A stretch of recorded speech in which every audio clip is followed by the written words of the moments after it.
Thanks for joining the Right Perspective podcast today. We have a good lineup of stuff to talk about. We're going over our view of Christian nationalism, the end of spousal hate with the new Wifejak meme that, oh dear, the camera fell. Give us just a moment. Oh. We're recording this so we can put it on later. We are super techie people, so this will Yes. take just a moment. Duct tape will work. Obviously. Let's see. Probably check how it's recording. Oops. Just got us out of there. Gotta put more tape on this thing. That looks pretty good. Y'all can just admire his wrist and watch and wristwatch. Oh, it's a little fuzzy. There we go. All right, that's good enough. Good enough. Okay, well, sorry about that technical issues, but yeah, it's Cooper and Benjamin. We're here to talk about our usual things. We're also going over what the perfect hamburger is, and then also covering the Supreme Court case that is still, at the moment, doesn't have a ruling, but it looks like we're going to get a ruling on our favor against transgender tradition being legal for kids, which is good. So, yeah. Well, whether states can outlaw it, but that's for Right. a later time in the podcast. So, So Cooper, what is Christian nationalism? oh, it depends on who you ask. Typically, in my view, and I think my definition, is a nation that is openly oriented towards God. The laws are all focused towards that, and there's no need to try to, of course, you don't need to force people to try to believe in God or Christianity to be a part of like the nation. But Right. essentially that we are a Christian nation. You will follow the laws we've set in place for the good of humanity. That's essentially what it's for. Yeah, I would agree with that. It's recognizing God in all aspects of the government and how we set up our laws and all that. Yeah. Cool. Thanks for coming to the show. We're over. Right. we are in agreement. Yeah. So, what are some ways we could start implementing more of that into government? Because I think in the past, a lot of that wasn't added in our founding, in the way our laws were set up, because everybody was already Christian. There was no need to like have it specifically written out because everyone knew. At least that's what I think. Do you think do you think the founding fathers were Christian nationalists? Some of them were like Christians in name only. Some of them believed in providence or God, but weren't like very specific followers of Christ. So I wouldn't say Christian nationalists, but I do think they wove the Christian morality throughout everything and left doors open for us to change that in the future. So I think as a whole, not as a whole, I think they were Christian nationalists because they set up a Christian nation to in a way that honored God, I think, and recognized him in our laws. They quoted, I think it was Deuteronomy all the time, and how they set up laws and such. I think they were Christian nationalists. And so if we like how they did it, we get dealt a good hand, because we don't have to be like, okay, how do we start from scratch and create a Christian nation? No, it's how do we go back to what they did and orient it for a new age, because it is a very different age. They didn't have to deal with any of the online stuff. No. But we can still take the same principles that they had, that they derived from Scripture, and use it in our modern day. Yeah, I would agree. I guess I was mainly thinking of some, I think it was Jefferson and others that like weren't specifically, best people like with their moral life. But I think I would agree with that. What you said, that we don't have to write our new constitution. Is that we need to start explaining stuff like everyone's a 5-year-old. Be very clear, because in our modern age, like a lot of things have been misinterpreted, of course. So, but only because they want to. Yeah, I think. I think the people at the top fighting to get rid of the Second Amendment and all that, they know what the founders meant. Oh yeah, they're getting rid of it. So I don't know how much writing it like we're 5 would have helped. because they're disregarding the people anyway, and they're disregarding the original intent Yeah. on purpose. At least it would be more clear that they just want to get rid of it instead of trying to say, "Oh, it actually meant it this way." That you can just have a militia, you know, Hmm. instead of just having arms and then being able to form a militia. But Hmm. I think that one of the I don't know, what are some ideas that we could change the nation and to a more Christian way in the government specifically? What are some things you think? Ban pornography. 100%. Yeah, Yeah. that would help Get settle rid the of no debate. fault divorce Yeah. again. Yeah. So it's kind of a turning back. Hmm. Uh, so uh, pu- we had more robust, even public modesty rules that were enforced, Yeah. not just online. Well, I guess online wasn't a thing, but Hmm. uh, let's see. What else do you think of? Those are two big ones. Surprised you didn't mention it. National abortion ban. No, I think that would Oh, be yes, one. That definitely. is probably should be our first priority. I think that'd be whether we're Christian nationalists or not. That should be um, Yeah, that that'd should be have popped to amazing. mind very quickly. Uh, Obergefell, get rid of yeah. Obergefell. Uh, Um, I love that the first things we mentioned are all centered around the family. So pornography hmm. destroys marriage, destroys everything to do with sexual things with men's minds and everything. No fault divorce has broken up the nuclear family in America for years now. I think that it's quite significant to me that the first things we want to do is to bring it back to the family because that's what we believe is like the unit of society, not the Hmm. individual, which does have a very important uh, part in society as like just an individual, but it's not the basis. That's not what everything should come down to. I think so. Why? Why the family, not the individual? I think because when it's just the individual, um, it stems from more, and I'm not trying to use labels, but it stems from a very libertarian slash liberal standpoint of whatever's good for me. If it doesn't harm other people, I can do it. But you know, as Michael Knowles explains and says, we're not just people floating in space. We're a Hmm. political animal. We Hmm. are born into families. The exceptions of orphans and others, but we're born into families. We're meant to operate with other people, and we have to live together. And I guess that sounds a little communist to some people, but we have to operate in a society together. Hmm. And for like specific instances of policy, no, smoking weed and drugs ain't really good for society. I What? know, and But does that idea leave the individuals out in the cold? The sometimes, orphans, yeah. single people that moved out of their home. Now that's a decision, Mhm. but I'm not saying that we should completely disregard the individual as a unit of society, but um, the ideal is the family, I think. yeah. And we can have ideals without having to push out in every exception, I think. Okay. Yeah. So now I interrupted you by asking about that individual Mhm. family distinction. What were you were talking about? The The first things significance, that came yeah, to mind were protecting the family. yes. Now, before the family was attacked with pornography and no fault divorce and all that, uh, we had feminism. Yeah. It started It was before around the that. same time, but yeah. Well, Um, no, that was the night started like 1919 yeah, something was like that. I first mean, there wave. was a little bit in Yeah. the end of the 1800s, but yeah. So there was kind of a stemming from feminism, Hmm. these attacks to the whole family. Right. So you can kind of see how those movements line up, especially right after the 60s and 70s. Um, women join the workforce in mass, and suddenly, we get no fault divorce taken away, or not taken away, but like put into Added law. into law, Yeah, yeah. added to law. Hmm. And so these movements, I think, piggyback off of each other. Um, to where they are today, where we don't know what a man and woman is because they're the same. What are you talking about?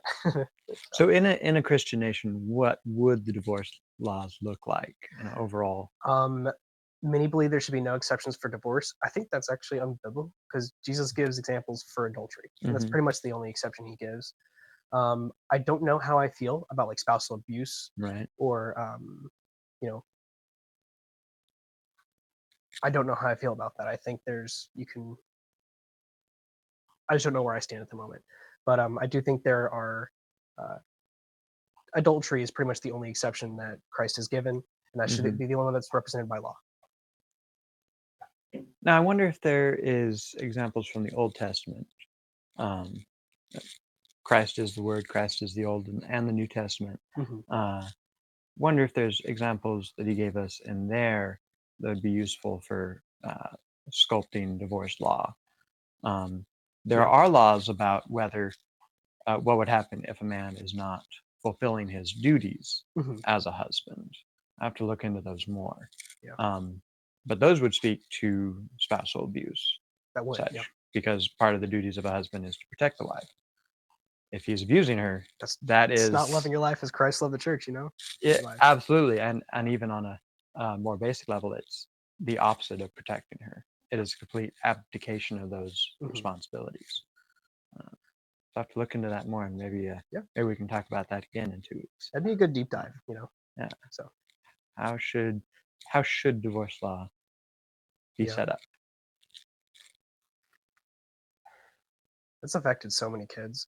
A lot of people back down in Houston, the Austin area where we used to live, who all their parents got divorced, and it's really hurt them a lot, and it's really sad to see, because it tears the family apart for something like, oh, we just fell out of love. What do you mean you fell out of love? Why didn't you decide to not to? You just decide not to. Bodhi Bakum says he recounts that growing up, he didn't know anybody in his neighborhood that had a man living at home, like that had a father figure in their home. That blows my mind. Like, such a complete cultural shift. When was that? When was he? I'd guess he's in his late 60s right now. So that would have been 1970. No, about 1960. If he's 65, that would have been him born in 59. So yeah, the 60s. Growing up in the 60s. The Great Society. Yeah. And yeah, that's crazy. I hadn't thought about how far back that destruction was fully implemented. Yeah. Well, it's so far back, and yet it's not that far away. Yeah. I mean, in the grand scheme of history, the 6,000 years of being on the earth, it is 6,000 years. Yes. Roughly. That's like 60 years. That's not that long. Was that 1%? No. 0.1%. I'm bad at math. So. Don't go me that. Don't go me. Well, 600 is 10%. Yeah. So 60 is 1? Okay. Maybe you're not so bad. All right. I mean, it's working with tens. That's not really complicated stuff. Decimals, but so yeah, it's so he didn't grow up with, like, there were no father figures, no fathers or men in I think so. Neighborhood. At the very least, he said there was no biological, like, no children there were living, had their biological father living in the home. I think there were no father figures. Like in the homes. So it just blows my mind. That's got to be crazy. Now, a related, we mentioned Obergefell. The Supreme Court's gay marriage decision. Radically redefine marriage. Yeah. What do we think that should look like in a Christian nation? People have thrown around, like, oh, they should have the same rights as married people. No, there should be a civil union so they get the same tax benefits and stuff. Or no, shouldn't be recognized at all. We should recognize it as an abomination. Like, where should we fall as a Christian nation, trying to love our neighbor but also punish unrighteousness? Yeah, that's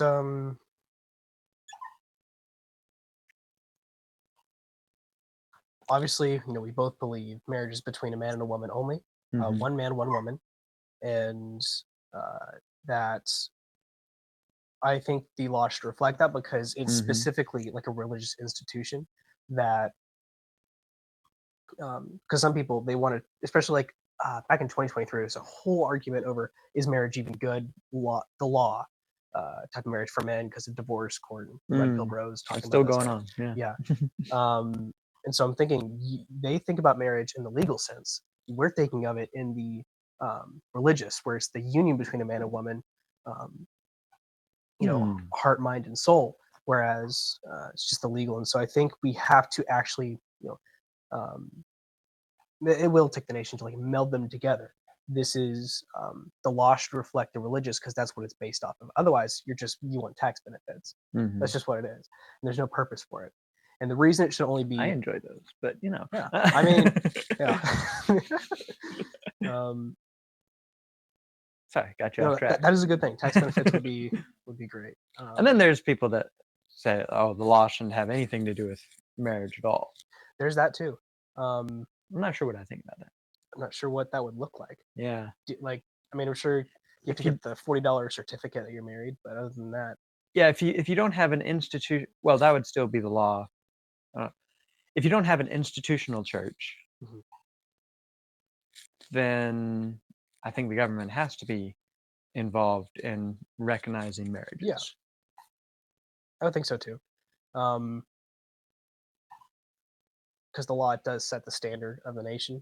If murder is not illegal, then I'm pretty sure there's going to be a lot more murders. I think the reason it should be between a man and a woman is because God said it. Yeah. Said so. But if you don't accept that premise, then there's also, if it's a man and a man, a woman, whatever, then it's just two people who love each other. What about best friends? They love each other. It becomes like, what is the purpose of marriage? Because you can't, again, to bring up Michael Knowles, we're not Catholic, but it says a lot of great stuff. Things by their purpose. And if marriage is supposed to bring children to the world, gay couples, gay marriages, that is a redundant statement, doesn't make sense. You cannot bring children into the world through that.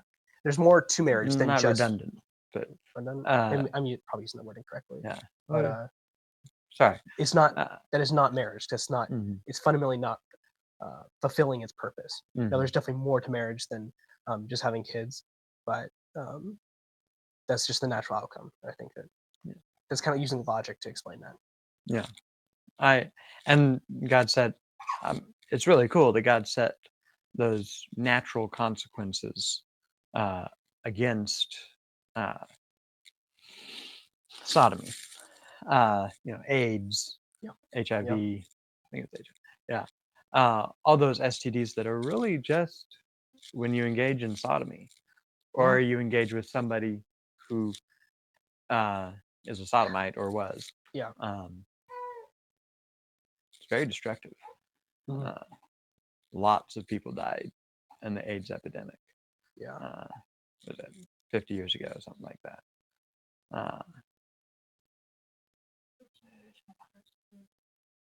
Yeah. Yes, my wife is right. It's a generational curse. You cut off generations. You have all your fathers and grandfathers and great grandfathers that worked to build up this life and have children, create a legacy, and you're like, nah, we ain't doing that. You're not even respectfully saying no. It's just no. and you're permanently hurt, and that's unfortunate. But that's the consequences of that abomination of sin. And with your actions, you're using words that I am not willing to use. Let's see. So pretty much getting rid of gay marriage. What do you think about civil unions? That idea? I don't like it. I think that goes against the government's mandate to have law as a teacher, and to have and their mandate to punish evil and reward good. Having those tax benefits is actually a really good and clear way to reward good. Marriage is good. It's good for society. It's good for the people in it. It's good for the people around it. Very good for the kids. Excellent for the kids. The best for the kids. Yes. So that's an excellent way of rewarding good. if you extend that to what is evil, it's just marriage with a different name. right? It's rewarding evil. Mm-hmm. You need to punish evil. Yeah. Public sodomy should be completely shamed. Should not be acceptable. Now that's not so much the law. I'm not sure how the law should punish sodomy, but as a people, it needs to be totally taboo. Again. Yes. Make sodomy taboo again. You heard it here first, folks. This was a while ago. My mother proposed an idea for civil unions because not for tax benefits, but like, what about the hospital? Am I allowed to go into the room? Because otherwise, you're just someone who's not related in any way. And part of me says, yeah, maybe they should be able to go to the hospital room. But the other part of me is like, but that would be one of the benefits of like marriage. It feels, I'm a little bit unsure on the issue. What do you think? I think it's a little bit like calling a guy who thinks he's a girl, guy who thinks he's a girl, man.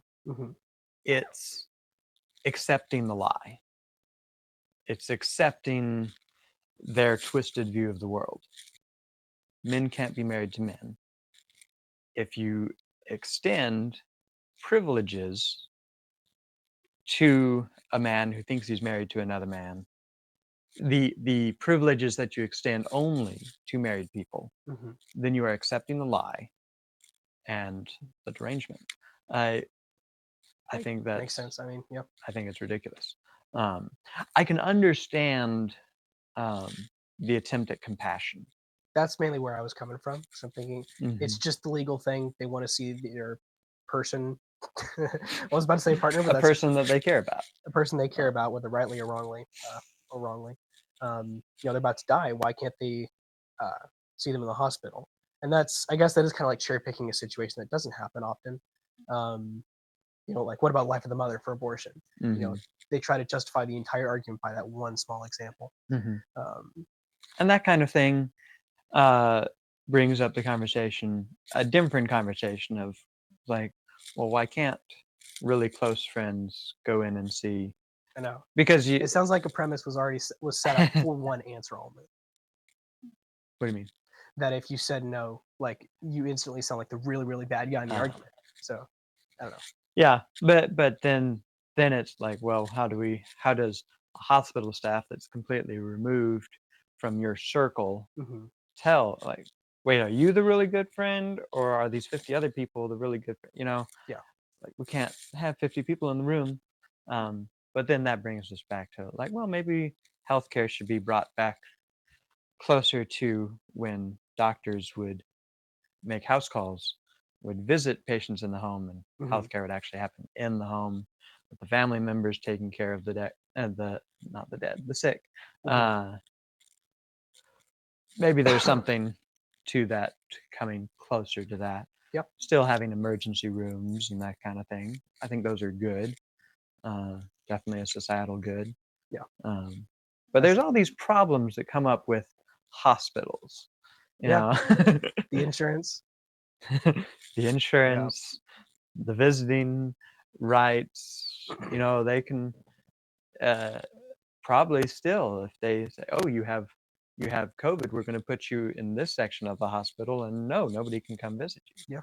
Hold on now. I mean, hold on. Recently, there was, I forgot what hospital it was at, but it was a doctor in Greenville, Texas, who called out to like Ken Paxton and said, hey, this hospital, I think it was in the Children's Medical Hospital in Texas. What do you know what the name is? I don't know the name. But they were performing transgender surgeries illegally on these children. And he's like, I got to stand up and say something because that's against the law and absolutely horrible. Ken Paxton's prosecuting them to the full extent of the law, which go Ken Paxton. That's great. I actually really like that guy. That's good. But yeah. Know him by his enemies. That brings us to what the Supreme Court is doing right now. Yeah. They are hearing a case which I got to be a small part of encouraging happen, and you wanted to go to Tennessee, Yes, I was too young. but you were submissive to your parents Yes. and did not go Yeah. to Tennessee. Um, I went when Matt Walsh had his rally in support, encouraging the Tennessee legislator to uh, put in this law against gender mutilation surgeries for minors. And now that law is before the federal Supreme Court. Yep. And they have their first totally insane lawyer. The ACLU, ACLU. yeah, is arguing. It's not the main lawyer, but it is a lawyer arguing it before the Supreme Court. Some terrible arguments, man. Thinks she's a guy. Yeah. And I think it was Chief Justice Roberts referred to her as a mister. It's like, you're accepting the premise. Buddy. Why are you accepting the premise? Yeah. Listen, I like when we have a Supreme Court majority, but sometimes we don't have a majority. Yeah. The way they rule. Mm-hmm. Yeah. So hopefully that is upheld, because that means that there wouldn't be any question, or at least there'd be a lot less if other states started to implement these bans for these mutilations on kids. Because then the lower courts have the legal precedent to just say, no, ruled this on law this. can stand. Yeah. Yeah. And I'm sure there'll be more lawsuits suing on different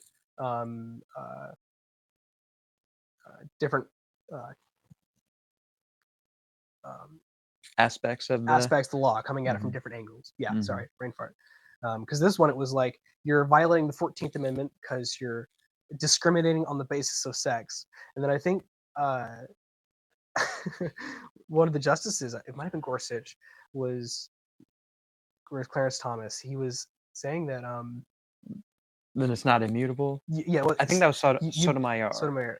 It's like, isn't there people that were born male or assigned male at birth, then later think they're a female? Yeah. But then they come back to thinking they're male. Do those exist? And the person's like, of course, the lawyer, that's how it always is. Like, so it's not immutable. It's not immutable. So you can't discriminate if it's something that's not immutable, because that's what the 14th Amendment states. Because you can't change your skin color. I mean, you can't change your race and ethnicity.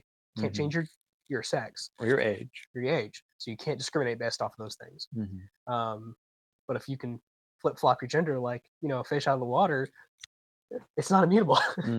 It's just so likely that case is going to be upheld, and thank goodness for that. I don't know if it's gonna be 9-0. Pretty sure it's gonna be probably not. Kachanji Jackson and such like exist on the court, so there's no way. I'm gonna call it a 7-3.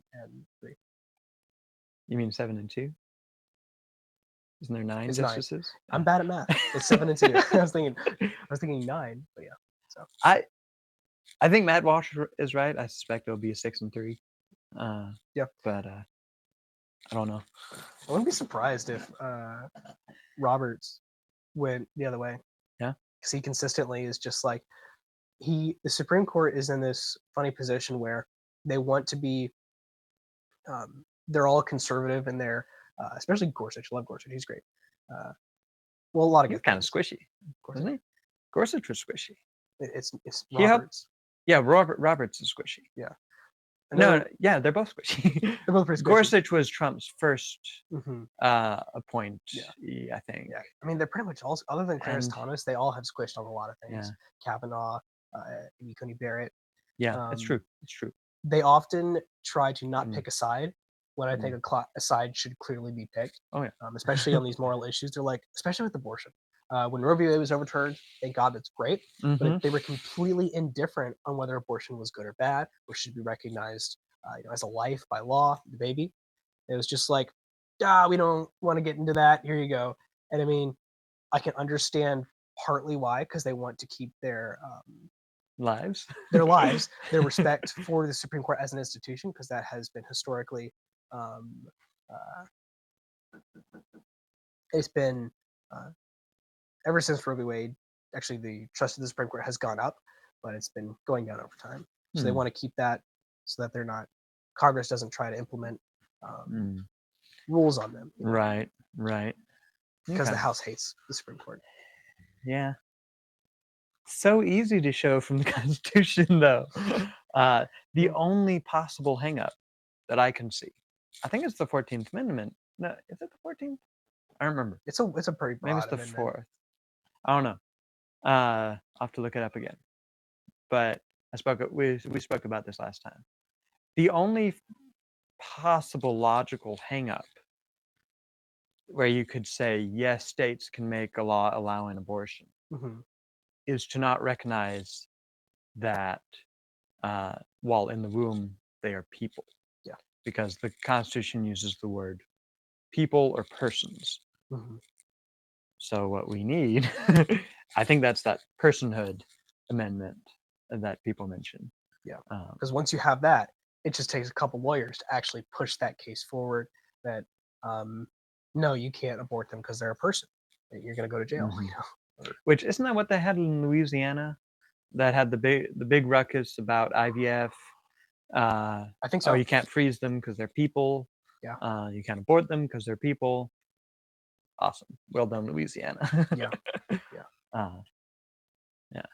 We didn't mean to talk about abortion again today. No, but it comes up with the Supreme Court. Right.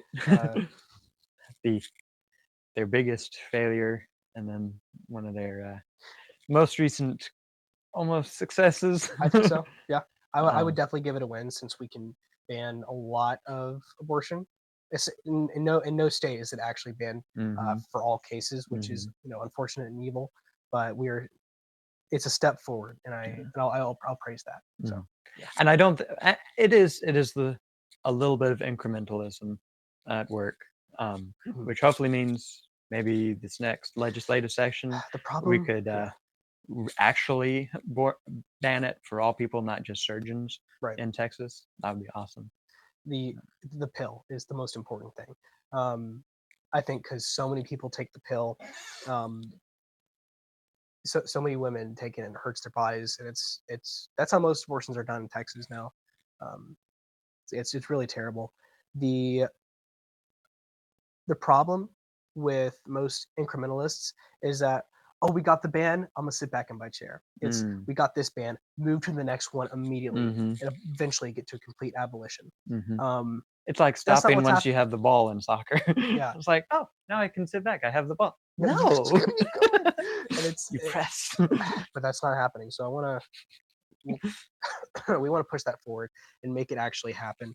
So yeah, in aspect, I'm a complete abolitionist. If we can get a bill passed that bans it nationwide or statewide, 100%. If we can't get that, they're gonna get the next best thing and then march to the next. I agree. Next market. You have to be. That's not. I don't think that's compromising on values at all. But I don't think so. I kind of see where they're coming from. Oh yeah, because a lot of the pro-life establishment is like, oh yeah, we got the 6 week. Well, it's more like a 10-week ban. Now we're gonna lay back. We did our job. High five, everyone, and they sit back for the next 2 years and do nothing. That's the issue. So easy to fall into apathy. So easy. Unless you've seen photos of an abortion or closely connected with stuff like that, it really is hard to get motivated about because it's everywhere. You see it. I'm just speaking personally.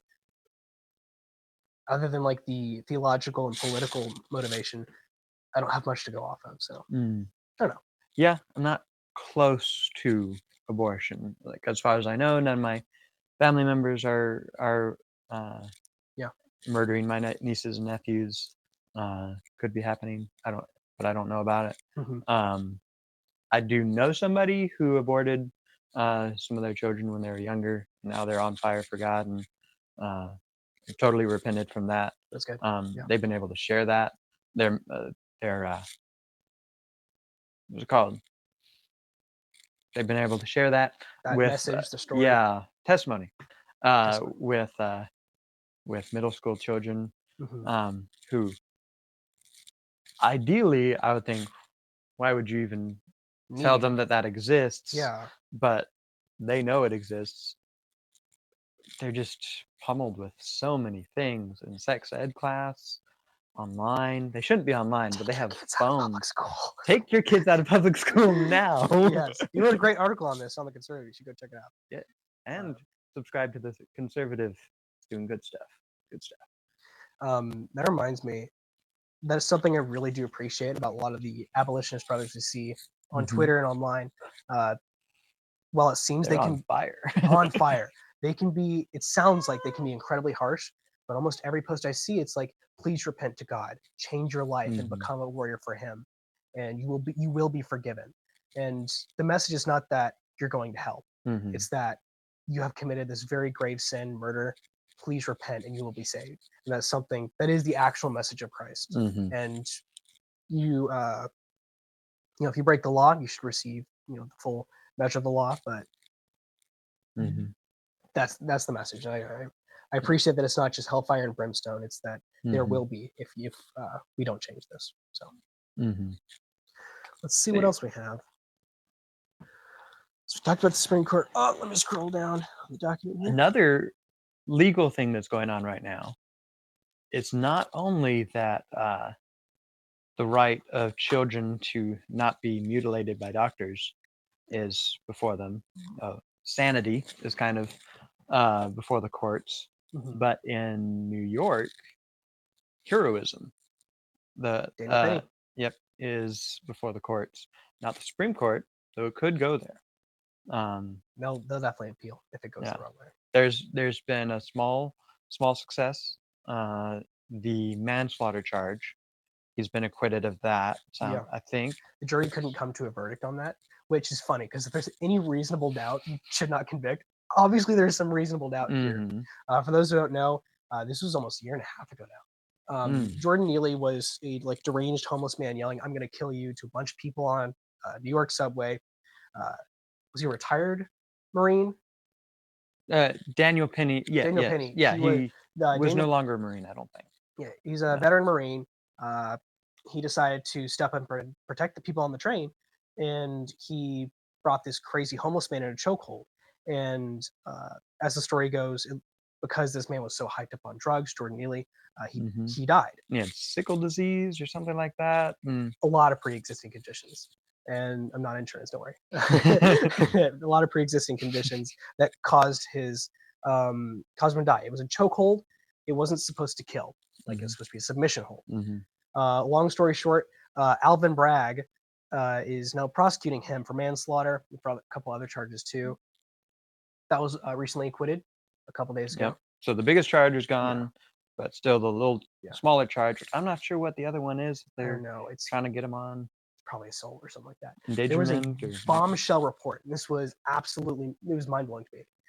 On the scene, the officers' body cams when they got there showed that Jordan Neely was still alive. They didn't want to perform CPR because he was gross. They didn't want to do mouth-to-mouth and stuff like that. And so, understandable. Yeah. But don't they carry the? I don't know. I thought they carried the CPR stuff. Yeah, so that you don't have to make physical contact with them to do.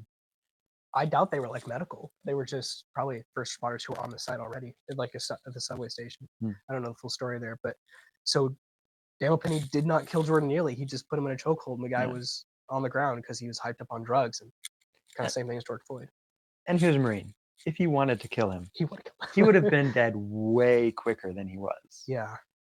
Daniel Penny had time to do an interview before he knew Jordan Neely was dead. Yeah. And that's something they're using against him because he was calling him an insane crackhead, which obviously he was. But he's using mean language to talk about this guy. It's obviously, also a racial thing because Jordan Neely was black. And they tried to spin it as he was a Michael Knowles impersonator. No. Michael Jackson.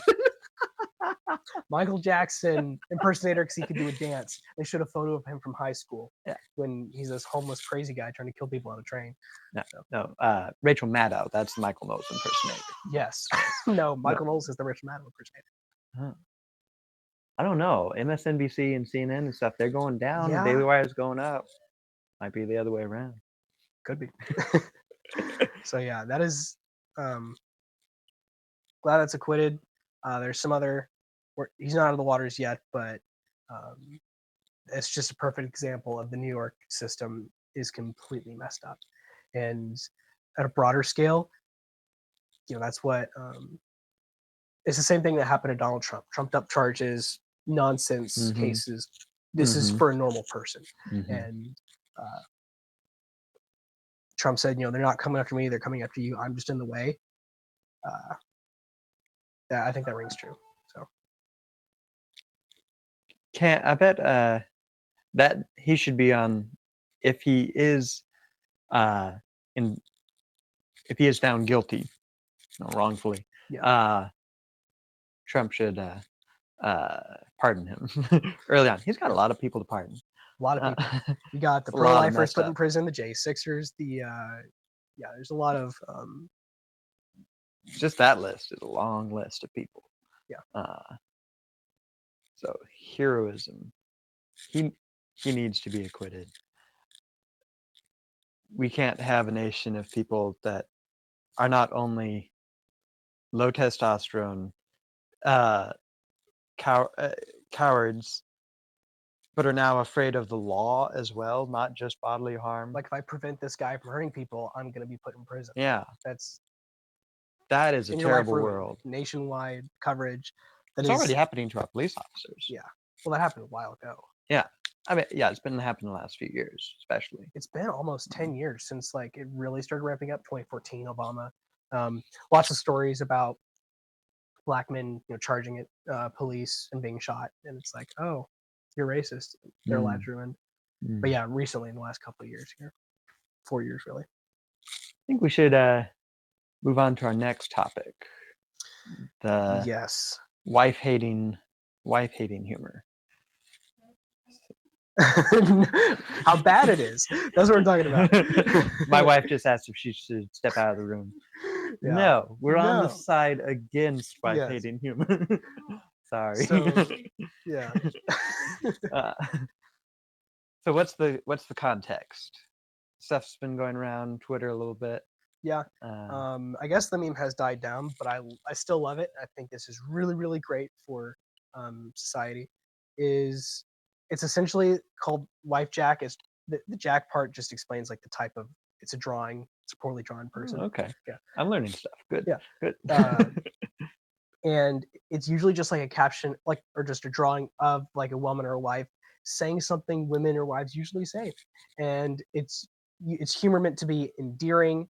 It's funny because it's oh yeah, I've heard my woman say that before. And it's good.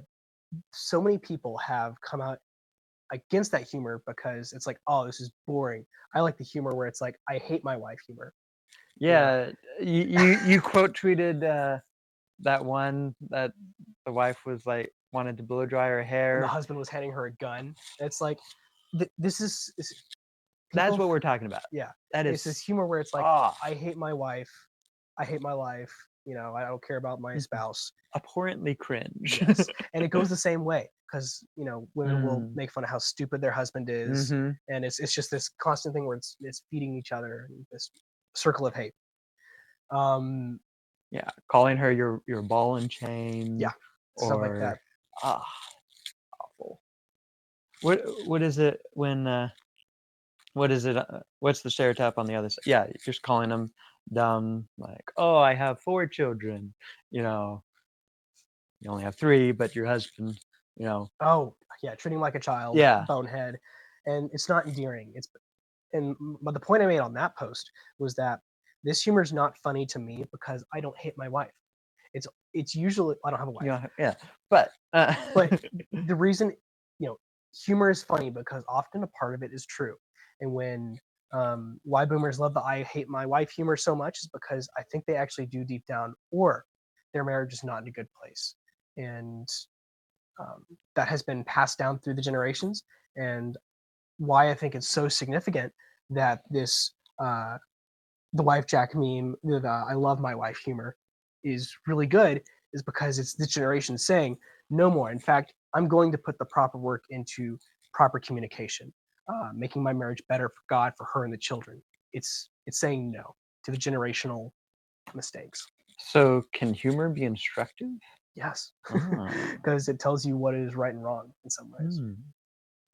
Yeah. So what's funny to laugh at is either relatable or ridiculous.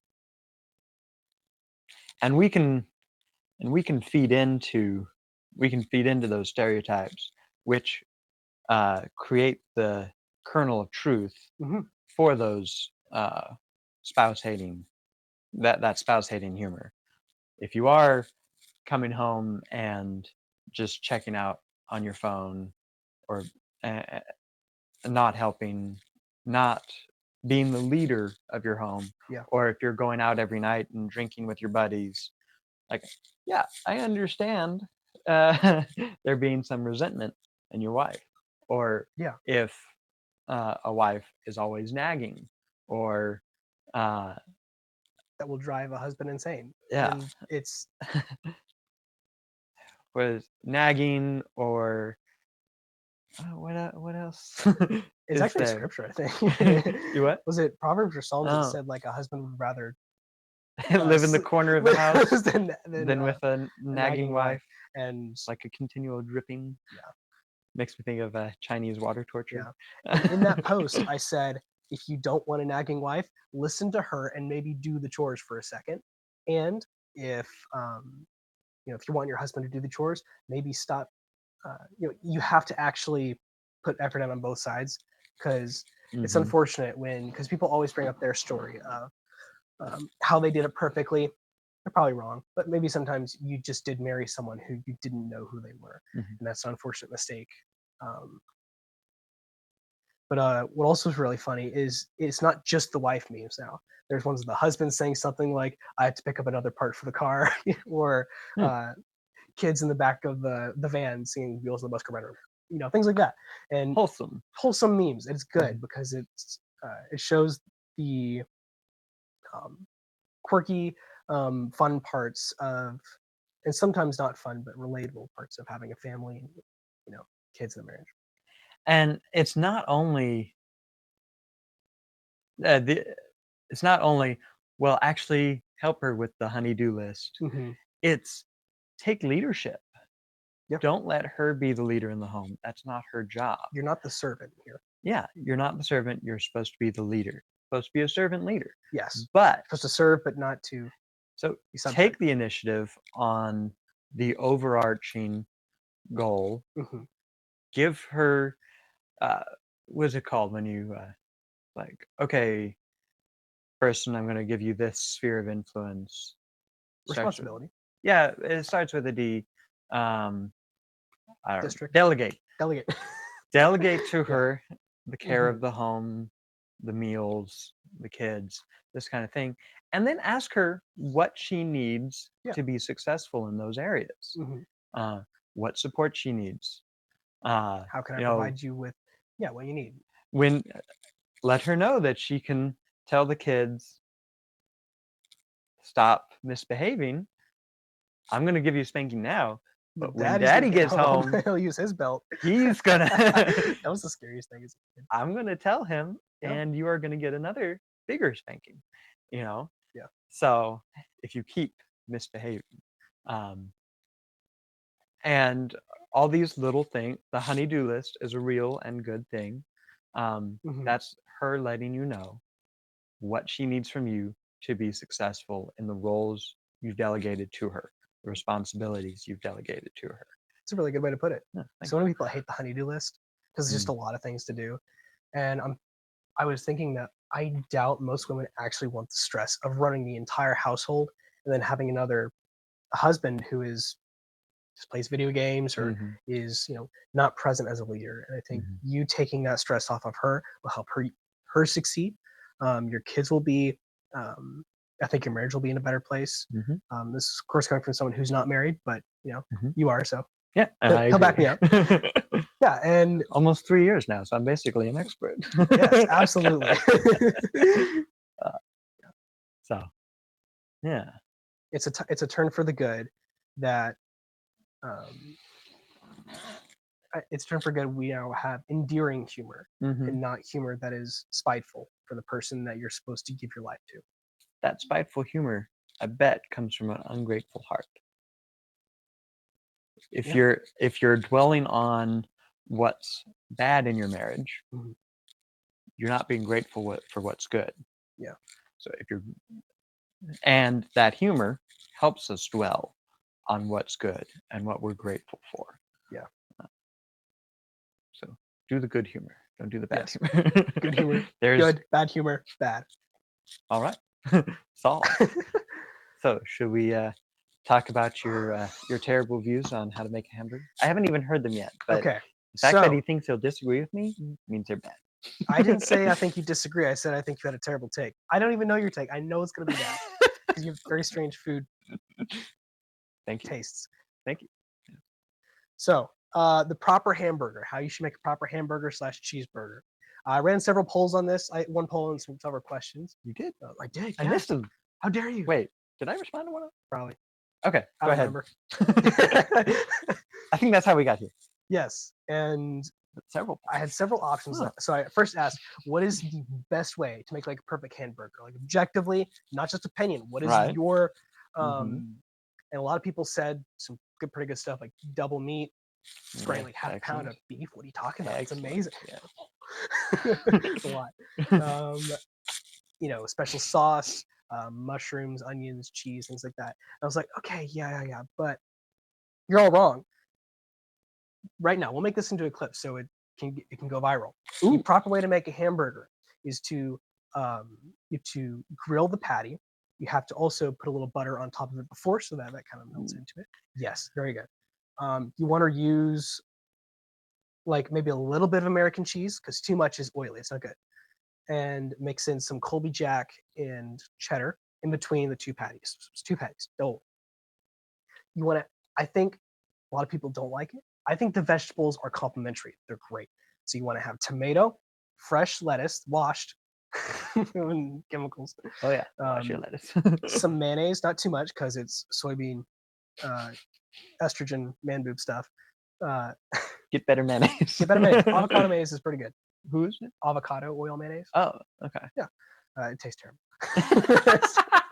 It's healthy for you. Make it with olive oil. So the vegetables, onions. Having a big white onion ring is okay, but actually when you chop the onions up and put some butter and like saute them, that's really nice. That's how I would do it. And then you can. That's how I would make my perfect burger right there. Well, you're about 70% right. Also, I'd like to mention you have a pan and you take the buns and you butter the insides of them and do it like this so they get a little crusty, but not like burnt. Very good. Very good. Not a thing I'm usually willing to bother with to put in the extra work for. That takes a lot of time. But that is good. Now, you're about 70% right. Please don't tell me you're going to add gravy. But I should try a gravy burger. I've literally never thought of that. That is great. But you get 0 stars because you totally forgot ketchup. How can you not put ketchup on your burger? Gosh, ketchup. So ketchup is so sweet.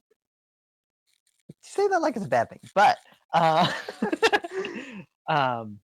no, perfect burger, like on a brioche hamburger bun. Okay, all right. Toasted, like you said, with some butter. Right, that's fine. Yeah. Double meat. Okay. Bacon is optional, but it is an excellent way for Yes. some variety. Okay. Yeah. Some sodium. Some lettuce or tomato is good for variety, but it's not your optimal normal burger. Okay. And American cheese is fine for cheap and easy, but you really want something like Colby Jack or Munster cheese. Munster is just like grilled. It sounds like it's smoked. It's very good. Very good. So double patty, some Munster cheese, and some ketchup. Okay. That's a burger. Feels a little. That's a good Yeah, burger. I thought you would say that. You're getting the meat to other things ratio all wrong, Cooper. That's not bad. I will say that's not bad. I expected you to add like Kool-Aid mix in there somewhere. I don't know, okay? Just because I put Hershey syrup on boiled eggs as a child doesn't mean I do weird stuff. Come on. I don't know, man. Habits stick with you. And it wasn't better than regular boiled eggs. It was just as good. Oh, so you're actually telling the truth. Oh yeah. What? I thought you were joking. My dad suggested it. He was joking. That's funny because my dad suggested something that is actually really good. No vegetables, no mayonnaise. Good. Peanut butter hamburger. We had it at a camping trip. We had no other stuff. But I was like, you know what? I made this in college. We're going to try it again. We put peanut butter on the patty so it melts a little bit. And then you just add another bun. It's a peanut butter hamburger.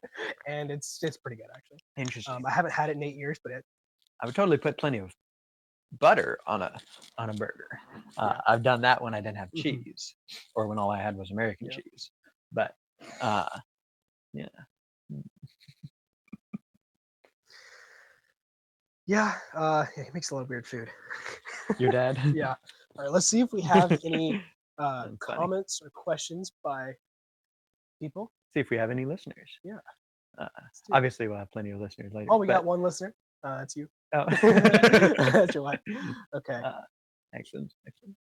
All right, No. did we get any questions from our millions of listeners? No, no, No, I guess that's they're all okay. asleep. It's Saturday, so I don't expect That anything like makes that. sense. But Nice yeah, siesta going on. Yeah. yeah. All But right. looks like that was a pretty fun episode.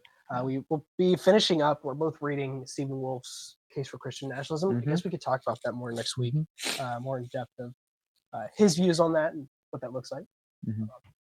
He's got some assumptions. He's got some of it is from his Reformed background, which some of it is what I don't agree with.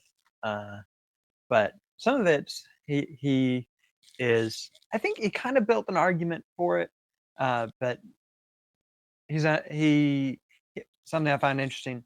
He thinks that governments would exist even if man had never fallen. I just in the listened to garden. that. Yeah, and it's like I thought I kind of agreed with him. Really? Yeah, because he said not because rules need to be like people need to be punished, but because well, I want to place my factory here, but my farm is right next to there. It's like just civil delegation and rulemaking that. But honestly, if man had never fallen, that would have just been God. I think because God walked with man in the garden. And and he's not finite where it's like, oh, once there's a dozen or more people, he I'm out can't of here. he I mean, he's can't talk omnipresent, with all of so them. there's that. So that's an interesting rebuttal. Yeah. Like, I hadn't thought about that. If God wasn't walking with us, Lord help us. Yeah, I guess we'd have to have a government. But how would we choose that? Everyone's perfect, I guess. Yeah, I think actually you're right on that. That it would just be God. Yeah, I don't know. I think I could go either way. I would probably initially just assume that if man had never fallen, there's no need for government. We would live well together. Well, also all of our needs would be taken care of. Food and I mean, it was for Adam and Eve, and I guess they're the only examples we he have. still tended the garden. Yeah, even before work. Yeah, yeah. So maybe the whole earth would have been Eden-like in its food prosperity. So I wouldn't go as far as all of our needs would be met. That makes it sound like we wouldn't have to work for it. Work was pre-fall. Before even man had a wife, he was told to work. Yeah, that's correct. That's correct. Yeah. That starts to challenge. This is the right perspective after dark. Now, the extra bit. Let me pull the curtains. Yeah. So interesting book. Don't know what I think about it yet. I don't agree with all of his assumptions. I'm agreeing with a lot of his conclusions. Yeah. But not as many of his assumptions, which is an interesting place to be. Yeah. How about you? I haven't got past much of it. Yeah. So we'll see. Did you listen to the Boniface option first? Boniface option? I told you about that one too. It's a much shorter book. It's like 3 hours. Not bad. I can get that done in a day. Okay. So the Boniface option is kind of it's talking about Christian nationalism. It's talking about seemingly in more of a personal, what do we do? How do we go countercultural against this evil culture? Yeah. He calls it trash world. Great. That's great. Trash world. So how do we stand up and say, no, that's wrong. That's evil. Ick. That's gross. That's not Christian. And this is a really cool story. It's named the Boniface option because this guy, Saint Boniface, from the Roman Empire, the guy ministering to the Germanic tribes dies, I think, and he has to be replaced. And so Boniface is picked or volunteers or whatever. Yeah. He goes in there and he's ministering and he's not having much success. And he ends up going to this big tree which is a holy tree for the pagans Gotcha. of that Mhm. area. And he said, and according to their religion, if any blasphemer touches it, they'll get zapped by Zeus. Or no, not it wouldn't be Zeus, Thor. Yeah. They get zapped by Thor. Okay. Boniface goes in there and he's like, tomorrow, I will not only touch this tree. He's telling a bunch of people there. Yeah. I will not only touch this tree, I will chop it down. I love that. Yeah. Yeah. He goes. He comes back the next day, like he said he would. Mhm. Somehow for some reason they let him live. Maybe they're like, Oh, let's see. Thor's going to zap him Yeah. tomorrow. This is great. It's like I'm going to tell all my friends. Elijah and the Baal worshippers and everything. Yes, ends up being a lot like that. Yeah. Big crowd is gathered to watch this blasphemer get zapped. He takes his axe, one chop, and a big wind comes through, and this huge tree falls over. It's like, we have an awesome God. Yeah. And a bunch of people become Christians. That's amazing. Yeah. So it's talking about going countercultural, being bold, not being. I think he's kind of talking against retreatism. Mhm. Yeah. Yeah, Hermetism. hermit like, but even just not even just being a hermit, but trying to not touch the culture. Like, I'm just going to live peaceably You in do my own home if I you. can. Yeah. Yeah, kind of libertarian Christianity. Don't yuck my yum. God's the judge. I can't judge you. Yeah, we should be active. Mhm. Good book. I'll take a look at it. Yeah. Highly recommend it. We'll put it in the show notes. Yes. Yeah. So, yeah, that was a good book. Should read it next. I'll take a look at it. Yeah. Well, I think that's all we got for today. But thanks for listening. And Sean, if you have any other questions, just post them. Any below our posts on Twitter or X, or if you have on the conservative website, there's a comment section below there too. Yeah, we want to speak to the struggles, the cultural and political struggles that young conservatives have right now. We're both Gen Zers on opposite ends of the age spectrum. Yeah. And we want to speak to that. So let us know what you struggle with on political, cultural level in conservatism, and let us think about it and answer you. So that'd be really good. That would be a lot of fun. I think it'd be good. Yeah. Okay. Thanks for listening.